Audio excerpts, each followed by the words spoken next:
Fendi, Prada, basic bitches wear that shit, so I don't even bother. Gucci, Louis, Fendi, Prada, basic bitches wear that shit, so I don't even bother. Tim leaned back in his leather chair, the dim light of the room casting shadow across his face. He picked up his glass of whiskey, taking a slow sip as his right-hand mannequin stepped into the room with a thick dozer in his hand. Boss, Sangon is panicking. He is already called 3 high-ranking officials to track down the driver, but our team cleared the area. He has no needs. Let's them panic. He thought he could play both sides, signing a deal with the parks while keeping me on leash of empty memory. And the boy, the man outside said you carried in yourself. That unusual for you, boss. Chain slip on the glass tightened his jaw clenched as he recalled his big tear-filled eyes, the way his small finger and clenched his shirt out of pure tear, and his stubborn, restless defense. He's clumsy. He could not even walk 2 steps without bleeding on my driveway. I didn't even bargain chip breaking his neck before this. The park will know by tomorrow morning that the marriage contract is useless without him. They won't take this lightly. Let them try. Sangon sold his son to the wrong man, and now he belongs to me. Inform the guards no one enter his room except Sophia. If he tries to escape, double the perimeters. Why, Byung-jun nodded and turned to leave but stopped at the door. One more thing, boss. His father is desperate. He is going to release the Wong family document publicly. If you don't return him 48 hours, tell him if he release a single page, he will get his son back piece by piece. Now get out. Next morning, bright sunlight poured through the high iron-barred window, waking Jungkook from his uneasy sleep. His body felt sore, his cramped knees aching under the soft blanket. He sat up slowly, clenching the blanket to his chest. A quiet knock echoed off the heavy door before it's unlocked and opened. Sophia walked in carrying the tray of with fresh bandages, an empty bowl, and warm breakfast plate. Good morning, young master. How was your health? Sophia Nona, is he still here? Sophia laid the tray down on the nightstand and sat on the edge of the bed, opening the ointment container. Mr. Kim left early this morning for business. He won't be back until tonight. Jungkook let out a long, quick breath. He didn't realize he was holding his shoulders, slumping in relief. Sophia, let me change your bandage. You took a nasty fall yesterday. Jungkook watched as Sophia carefully unwrapped the old cloth, applying the cool cream to his cut skin. The quiet comfort was overwhelming, bringing fresh chills to Jungkook's eyes. Nuna, he threatened me to lock in a dark basement. He tied my hands. He is insane. Why does everyone obey him to like a pet? Sophia paused, looking into Jungkook's fearful eyes with a complex expression. Young master, Mr. Kim grew up in a world where mercy means death. He doesn't know how to deal with innocence. He's only no control, but he fed himself last night, don't he? His cheeks as red as he looked away, remembering the embarrassment of being forced to eat. He only pulled that because I angered him. In 5 years, I have worked in this house. Mr. Kim has never stepped foot into a hostage's room, let alone touch a spoon to feed them. He's dangerous, yes, but you affect him in a way that he isn't used to. Before Jungkook could ask what she meant, a loud commotion broke out down the hallway. Shouting voice, heavy footsteps running up the marble stairs, and the sharp sound of a gunshot ringing out through a mansion. Jungkook kept his Sophia's arms in absolute terror. What was that? Sophia's face went pale. She immediately stood up, pushing Jungkook behind her towards the come of the corner. Stay behind me. Someone breached the outer gate. The heavy wooden door flew open with a sharp echoing crash. 2 armed men in dark tactical gear burst into the room. Their weapons raised. Sophia shielded Taekook behind her. But before the interior could react, a rapid gunshot cut through the air. Through the rising smoke walled Kim Jong. He was wearing a dark tailor suit, the jacket slightly unbuttoned, a clear silver film held loosely in his right hand. A speck of blood was splashed across his cheeks. His dark eyes scanned the room, sweeping past Sophia until they locked directly into Jungkook's eye. Sophia out. Sophia doesn't hesitate. She bowed her head quickly and practically darted out of the room, closing the door behind her, leaving Jungkook completely alone with him once again. Taekook pressed his back against the wall, his hand trembling violently as he stared at the weapon in his hand. Jungkook, you shoot them. Taekook doesn't answer immediately. He engaged safely on his gun, tucked it into the holster inside his pocket and pulled out a silk handkerchief from his breast pocket. He slowly wiped the blood from his cheeks, his cold eyes never leaving his. The way panic meaning when they thought they could sneak into my house and take you back. He tossed his tin handkerchief into the nightstand and took a slow, deliberate step toward him. I'm not yours. I'm a human being. I'm not a piece of property on a bargain ship.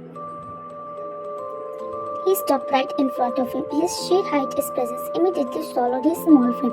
He reached out, his tongue catching a falling tear on his cheek, his skin surprisingly warm against his face. You are in my house, eating my food, under my protection. That's make you my little friends.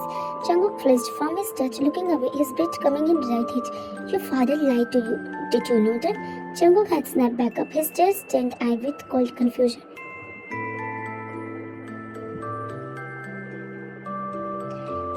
What are you talking about? My dad loves me. Your father signed a contract 3 weeks ago. He showed you to Park Menu. You were scheduled to be married off next month to a flirt 50-year-old mafia lord just so your father secured his alliance. Lies. You are lying. He could never do that to me. He grabbed his chin gently but firmly, forcing him to look straight into his dark, unbelieving eyes. I don't lie, Jungkook. Lies irritate me. Your hero father used you as a pebble, but I interrupted. I took you first, so tell me, would you rather be locked in my mansion or forced into the bedrooms? Jungkook froze. The words hit him like a fish curve. He researched his eyes for any sign of joke or a expression, but there was only ruthless, cold honesty. Jungkook sobbing weakly. No. King gaze softened as just a friction. He didn't go to his chin, his thumb lightly stroking his soft skin. Stay quiet, stay obedient, and no one in this world ever lay a hand on you again. He released his chin and stepped back, his expression turning into cold, unreadable mask. Eat your breakfast. We are moving to my private villa in 10 minutes. This place is no longer secure. Villa? Yes, somewhere deep in the mountains, just you and me and my guards. He stopped at the door, looking back over his shoulder as his crumpled form. Don't make me carry you to the car again, little prince. Put on your shoes. 2 hours later, en route to the mountain mansion, the sleek black car smoothly along the windy, foggy mountains road outside the dense forest and the looming pine trees. Inside the back seat, Jungkook sat huddled against the door, staring out of the tinted glass. He wore a grey, oversized hoodie that Sophia had packed for me, small and shrouded by the sleeves. Beside him sat Taeyoung. He was working on a tablet, tapping rapidly with one hand while holding drum of a dark coffee in other hand. Jungkook's stomach let out a loud, chest tremble in a quiet cabin. He instantly flushed, tucking his head down to his collar out of pure embarrassment. Taeyoung didn't lift his eyes from the screen, but a faint, almost invisible smirk touched the corner of his lips. He strawberry croissant. Eat before you faint. Jungkook looked down at the bag. The sweet smell of fresh pastry drifted out. He looked at him closely. Did you buy this for me? My man's bought it.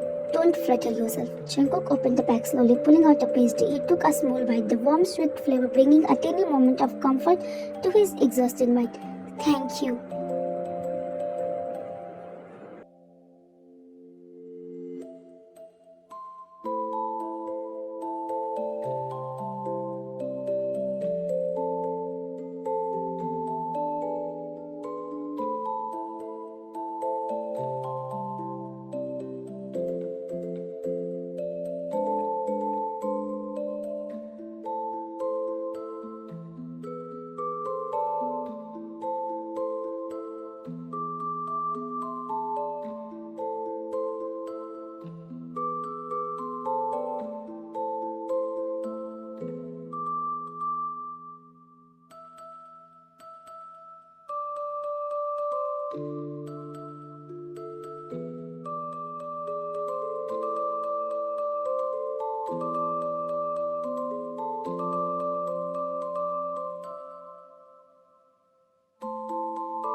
you.